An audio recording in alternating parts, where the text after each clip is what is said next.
Stripe and Y Combinator, the mob bosses of Silicon Valley, a thread. For those of you who don't know me, I run a payments company called Bolt doing one-click checkout for the internet. Today, nearly 8 years in, we're a successful company with 600 employees, billions in GMV, and growing rapidly. But the first 7 years were brutal. Blow after blow, I couldn't understand why VCs wouldn't invest, recruits wouldn't join, and the media wouldn't cover us.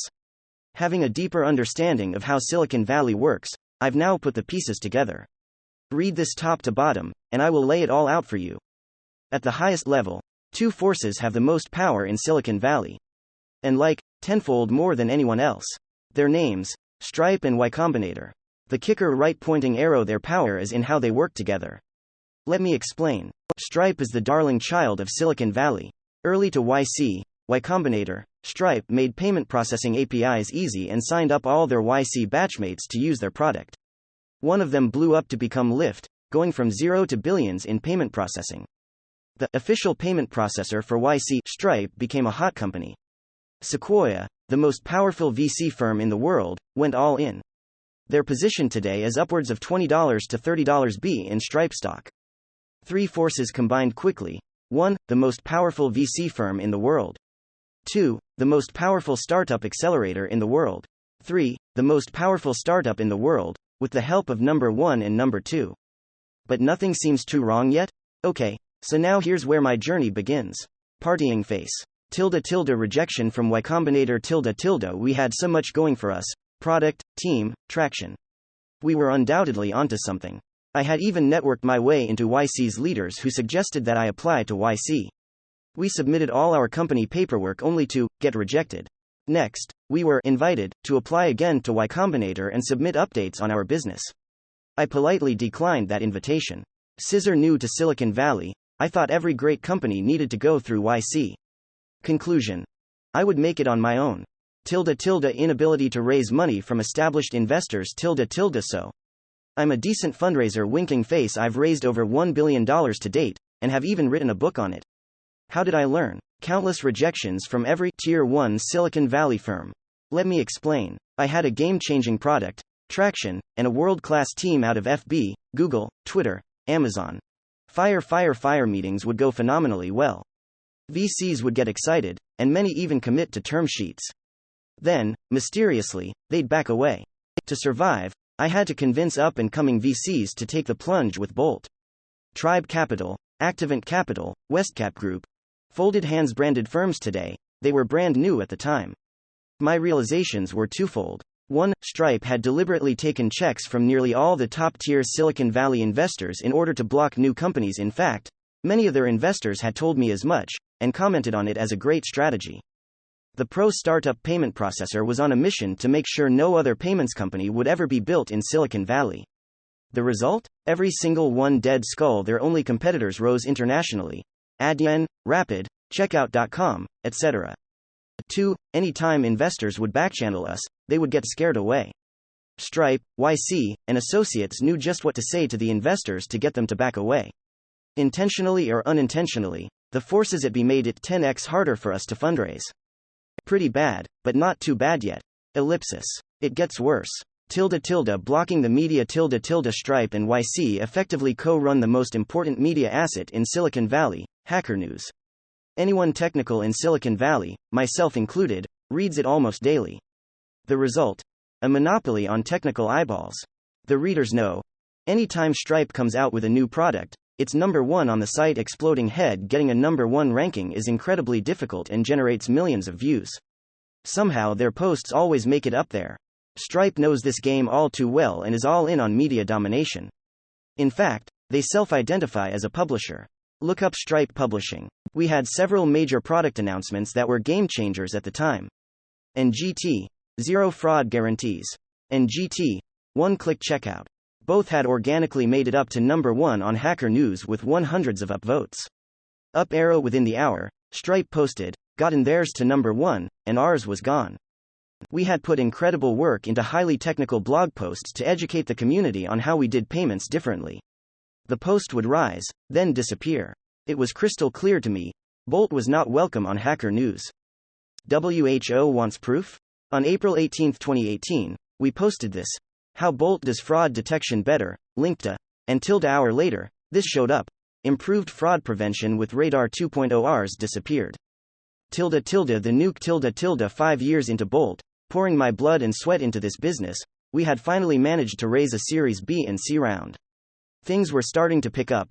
Then one day, I woke up to find that a newly launched company, with near zero traction, had raised $100 million. From who? Stripe. At what valuation? Drumroll. Drum, more or less, the same as ours.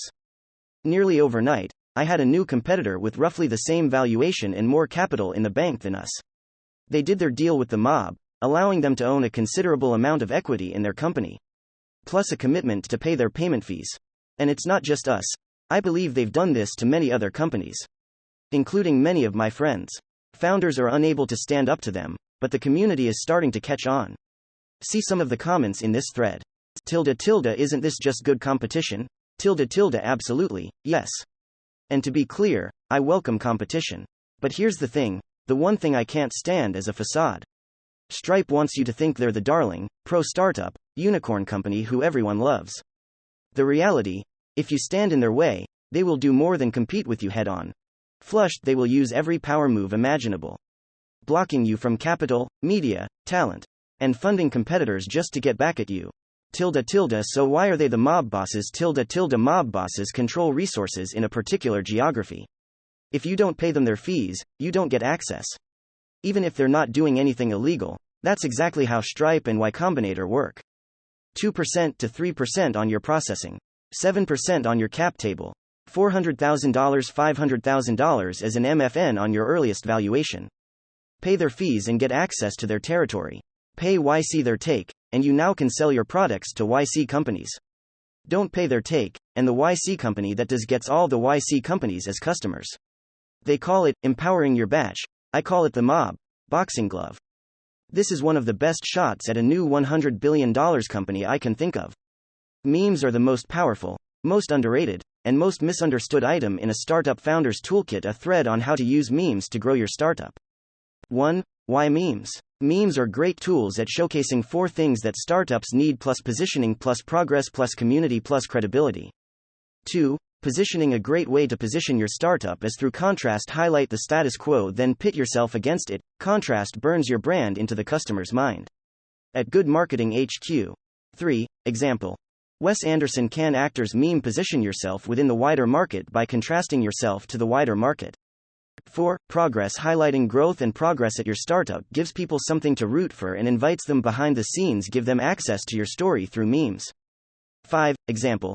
How it started. How it's going at MKBHD's content glow up is inspirational, aspirational, and vulnerable. Be like MKBHD.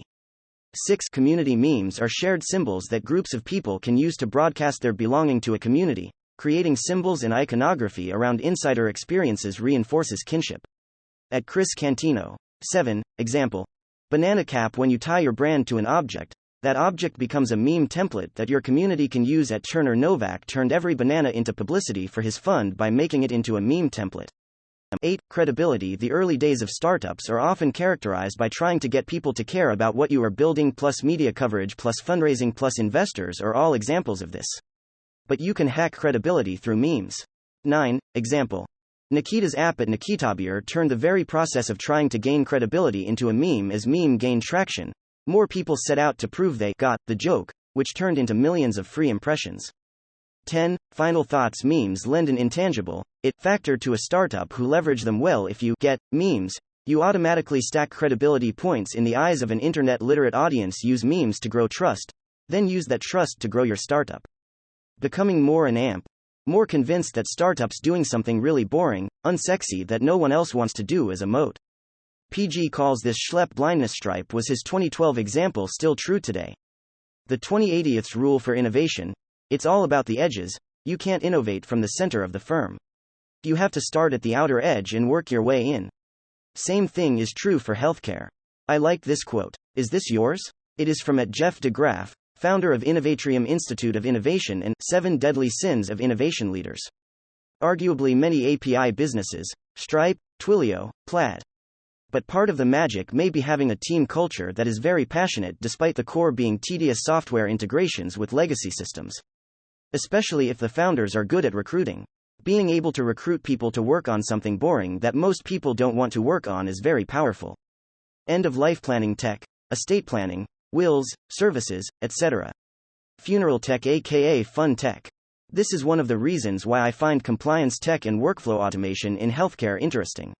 Not only are they unsexy areas, but they're also massive pain points with inadequate solutions. For sure, I remember learning about Cover My Meds only when they announced a $1 billion plus acquisition. I spend all day talking to these innovators, and here comes a company that makes prior auths suck just a little less, and $1 billion. Failure is the frame, not the picture. We grew a product from 0 to 4.9 kmrr in 5 months. Here's 6 things we did right down finger. 1. Built an MVP in an LT. 30 days we picked technologies we were comfortable with. Stack. JavaScript, React, Next. JS, Express. JS, MySQL, MongoDB, AWS, Docker spouting whale. To speed things up we reused some components from our previous product. We focused on one feature. 2. Talk to beta users. The app was launched in private beta and we were talking to everyone before giving them access. We collected extremely useful feedback, to build a better product, to update the marketing copy on the landing page, made hundreds of iterations. 3. Test different marketing channels. We tried 2. Twitter. Great to get traffic and AMP. Visibility but difficult to get good leads. LinkedIn. Easy to target a specific audience plus automation tools help to go extremely fast. 4. If it's not working, try a different audience. We were solving our own problem but we thought there would be an easier target audience to start with. People who write content all day. Crossmark wrong checkmark. When we saw this wasn't working, we targeted founders and got our first customer. 5. Product demos. The hard truth on launch day is that nobody knows your product. No social proof, no trust. This is especially important if you're doing B2B. Without you showing them what the product looks like, they'll never give it a try. People were amazed in the demos. Hooray. 6. Ask for credit card upfront. Credit card. This is a controversial topic but without that we would have spent months to get the first $. If your audience doesn't want to enter their CC then the product is not solving a huge problem for them. It's a good way to find the right audience. Last weekend I took a look at all the angel investments I've done in the last few YRS. Among all the best performing ones, almost none of them had a smooth and blockbuster seed round. Success came from non-stop grind, instead of external validations from VCs. Keep building.